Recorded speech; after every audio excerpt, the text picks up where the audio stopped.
नमस्कार, महाराष्ट्र के महानिर्णय में आपका स्वागत है। मैं हूं आपके साथ प्रीति रघुनंदन।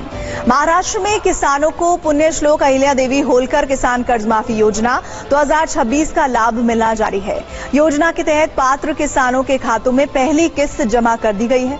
लगभग 5,029 करोड़ रुपए की पहली किस्त 6,22,207 किसानों के खातों में जमा की जा चुकी है। कर्ज मुक्ति का लाभ पाने वाले किसानों को चालू खरीफ सीजन में कृषि कार्यों के लिए कोई वित्तीय कठिनाई न हो, इसके लिए मुख्यमंत्री देवेंद्र फडणवीस ने बैंकों को तुरंत किसानों को खरीफ फसल ऋण उपलब्ध कराने के निर्देश दिए हैं। इससे कर्ज मुक्त हुए किसानों को खेती के लिए जरूरी मदद मिल सकेगी। सरकार ने फिर दोहराया कि हर पात्र किसान को कर्ज माफी का फायदा मिलेगा। अब तक पहले चरण में आधार प्रमाणीकरण पूरा करने वाले किसानों को योजना का फायदा मिल चुका है। अमरावती डिवीजन में 1,58,146 किसानों को 1,372 करोड़ 17 लाख रुपए, नासिक डिवीजन में 1,40,089 किसानों को 1,209 करोड़ 39 लाख रुपए, पुणे डिवीजन में 1,04,069 किसानों को 860 करोड़ 97 लाख रुपए, नागपुर डिवीजन में 70,290 किसानों को 544 करोड़ 71 लाख रुपए, कोंकण डिवीजन में 18,687 किसानों को 108 करोड़ 86 लाख रुपए का लाभ दिया जा चुका है।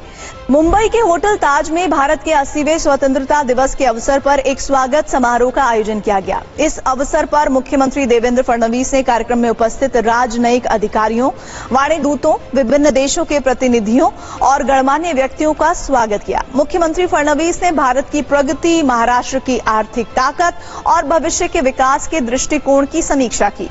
उन्होंने कहा कि भारत वैश्विक नेतृत्व की दिशा में और महाराष्ट्र $1 ट्रिलियन की अर्थव्यवस्था बनने की दिशा में आगे बढ़ रहा है। मुख्यमंत्री देवेंद्र फडणवीस ने कहा कि एकीकृत जल प्रबंधन के माध्यम से महाराष्ट्र के सभी हिस्सों को सूखा मुक्त बनाने के लिए नदी जोड़ने की परियोजना लागू की जाएगी।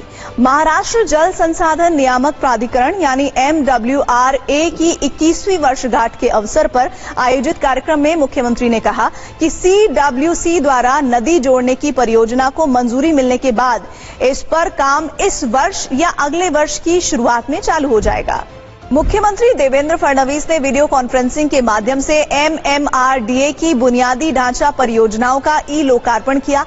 इन परियोजनाओं में मेट्रो लाइन 2B के पहले चरण, चेंबूर मेट्रो स्टेशन, थाने बोरीवली दोहरी सुरंग के लिए थाने की तरफ से दूसरी टनल बोरिंग मशीन के काम का शुभारंभ और BKC के फ्लाईओवर का नाम बैरिस्टर बाबा साहेब भोसले रखना शामिल है। इस अवसर पर उप मुख्यमंत्री सुनेत्रा पवार सहित अन्य प्रमुख गणमान्य व्यक्ति उपस्थित थे। मुंबई में मुख्यमंत्री देवेंद्र फडणवीस की अध्यक्षता में ड्रोन क्षेत्र के उद्यमियों के साथ एक बैठक संपन्न हुई।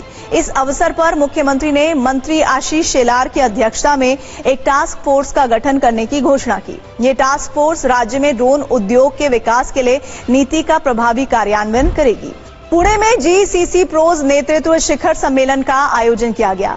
इस अवसर पर मुख्यमंत्री देवेंद्र फडणवीस और उप मुख्यमंत्री सुनेत्रा पवार उपस्थित थे।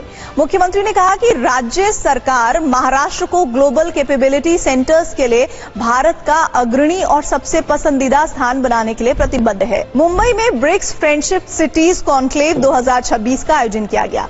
इस अवसर पर राज्यपाल के साथ उप मुख्यमंत्री एकनाथ शिंदे उपस्थित थे। उप मुख्यमंत्री एकनाथ शिंदे ने कहा कि इस कॉन्क्लेव की शुरुआत मुंबई में होना गर्व की बात है।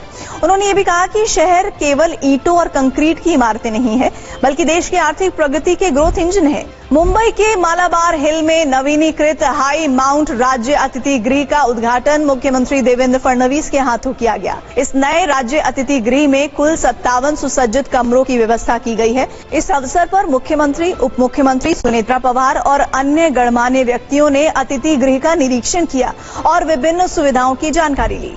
मुंबई में 3 दिवसीय राज्य स्तरीय सांस्कृतिक और पारंपरिक उत्सव वन रंग 2026 संपन्न हुआ। इस भव्य कार्यक्रम का उद्घाटन उप मुख्यमंत्री सुनेत्रा पवार के हाथों किया गया। इस दौरान उप मुख्यमंत्री सुनेत्रा पवार ने कहा कि राज्य सरकार शिक्षा और स्वास्थ्य सहित सभी मूलभूत सुविधाओं के विकास के लिए प्रतिबद्ध है। उन्होंने कहा कि सरकारी योजनाओं का लाभ आम नागरिकों तक पहुंचाने के लिए सभी को मिलकर काम करना चाहिए। महाराष्ट्र के महानिर्णय में इतना ही। TV9 भारतवर्ष पर खबरों का सिलसिला जारी है।